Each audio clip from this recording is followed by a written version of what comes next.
Hello, and I'm back, and today I will be making pretty much a guide on how when you start, or even if you're not just starting, if you already have your own account, how to make that account the most successful thing ever. Because I have made a lot of mistakes as a noob, and I would want to help other people so you don't have to make the same mistakes as most of us do.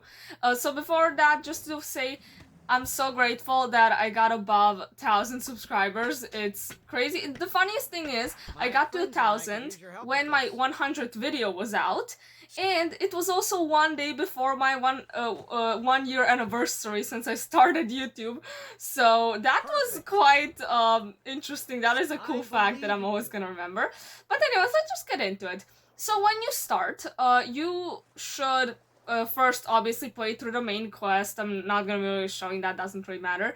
The point is, when you play through that, then just take your time to learn the mechanics and how to do everything, how to run, how obviously you're gonna know how to run, but how to fly and stuff, because don't rush. There's no, I was like, when I came into the game, I was trying to learn it quickly. Just take your time. There's no there's no speed run or something. But anyways, when you get to the quest with Valka, don't talk to her. Ignore her. Just ignore her like she's not there. Don't take any quiz. No. Or I'm pretty sure even if you take the quiz, just don't take the egg. Don't hatch any eggs, doesn't matter, ignore it. And that might be annoying because before you do that quest, you cannot do any other quest, but this is good because it's a good strategy. So this doesn't really matter if you already have an account, but this is if you have a new account. Because the game is made on purpose, so you would have a stable, a dragon stable that you get that has 2 spaces for 2 dragons, and they give you those 2 dragons. You get one in the beginning that's already an adult, and then you get one that's an egg, and that then hatches, you have a baby, and you gotta raise it up. And that fills up those 2 places, but the point is, you're not gonna fill the second place, and you're gonna save that to buy a Battle Event Dragon, which I'll get into later.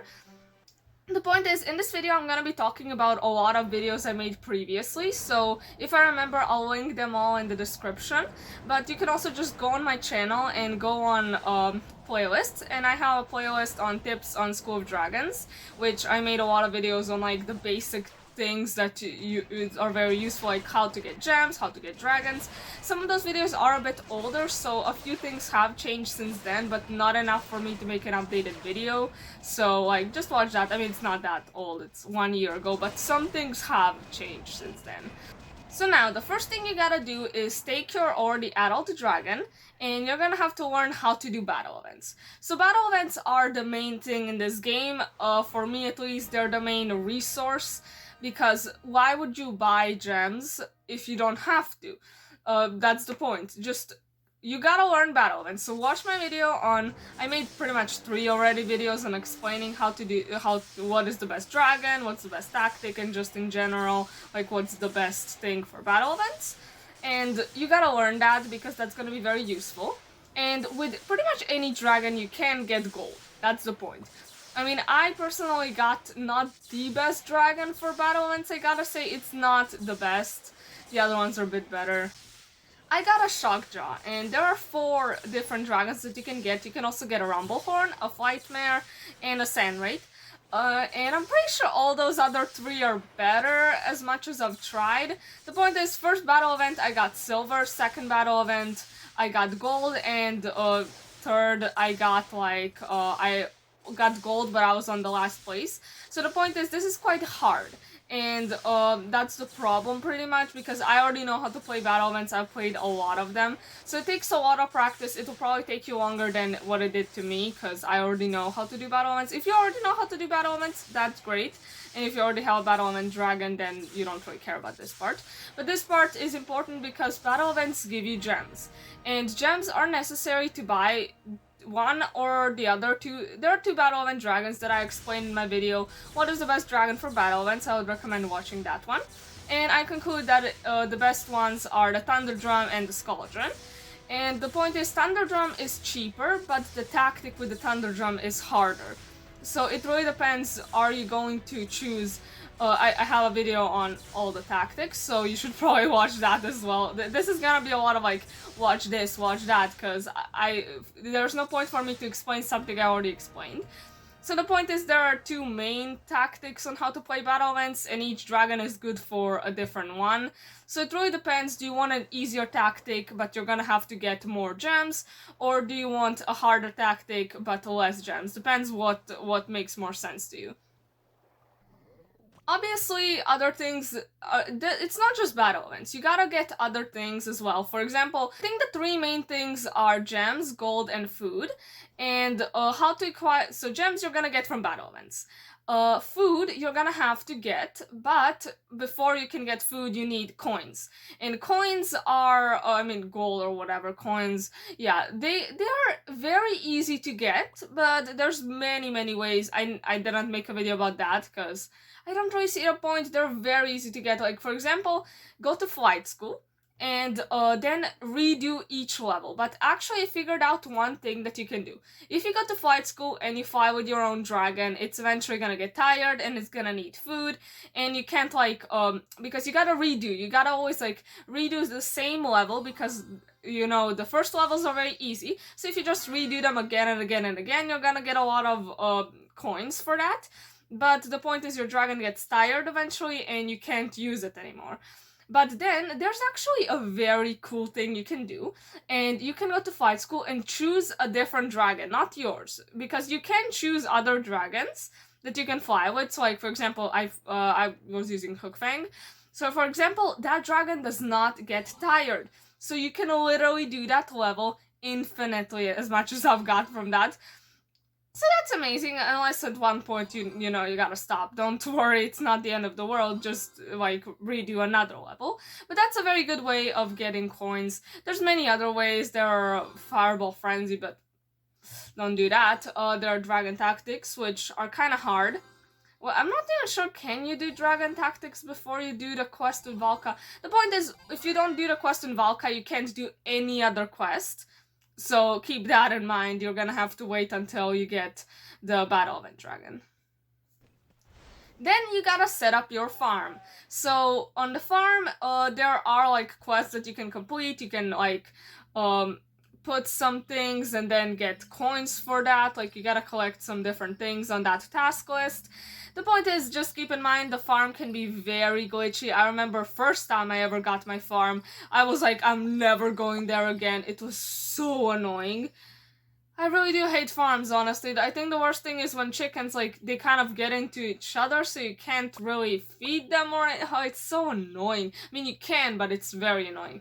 The point is, that's the main thing. You gotta get chickens, you gotta get eggs, and you can feed eggs to your dragons, and that is the best food source. Don't bother with fish, please. Fishing is... No, it's an absolutely disgusting thing. I don't get why it exists. It should probably just be removed. But yeah, you should definitely get a lot of chickens. I mean, depends how many coins you have at the moment. Just have a steady egg supply, because, you know, that solves the food problem forever.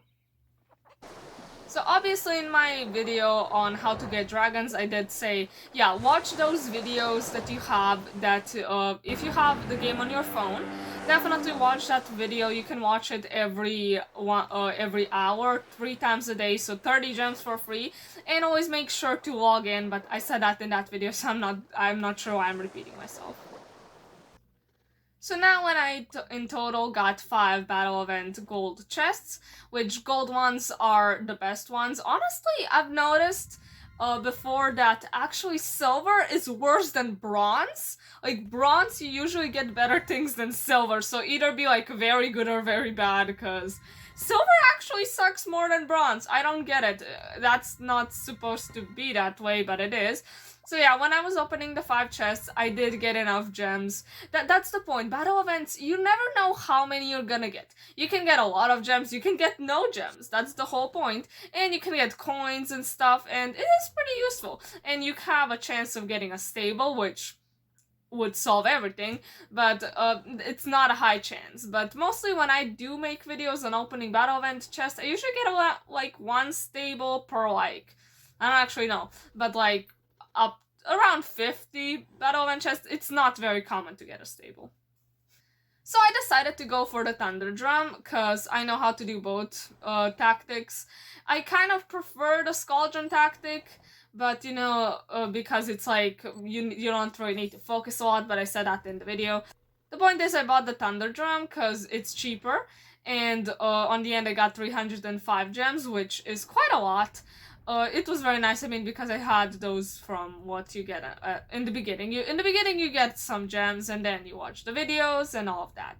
So why at first you ignored Valka is so you can get this dragon in the main stable, so you don't have to buy a stable and then get everything else sorted.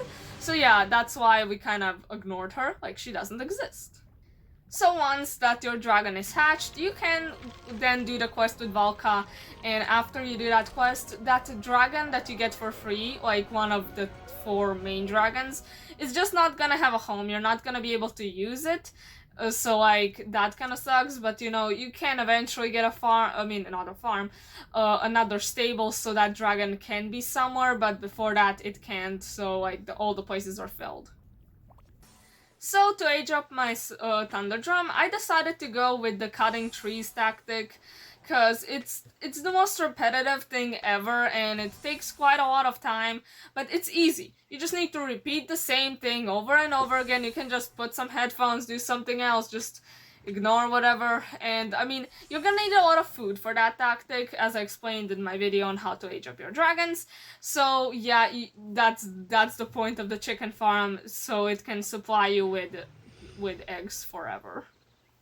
So then, when you age up your dragon, doesn't matter which way you're choosing to age it up, you can do it with battle events, you can do it with the cutting trees tactic, there's other ones. Just keep in mind, in the video on how to age up your dragons, I did also show that, oh, you can play with your dragon, but no, that's not possible anymore, unfortunately.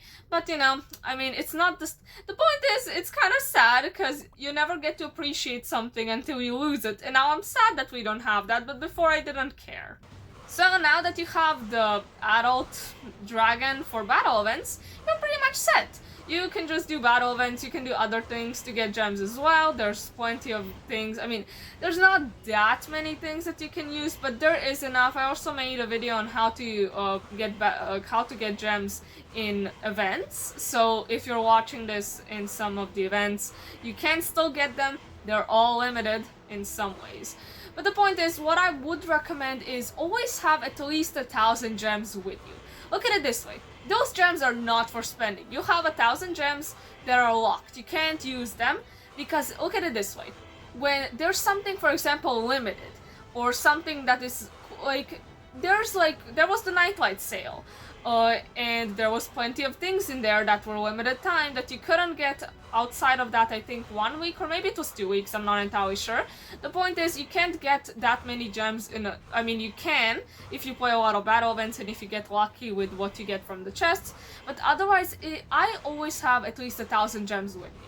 Because it's just very good for saving up. At least have 500, if not 1,000. Because being a light spender is something that I was when I first started playing this game. I would just spend everything I had. But when you have something like to save for later in a case of emergency, and it just helps you in those kinds of situations.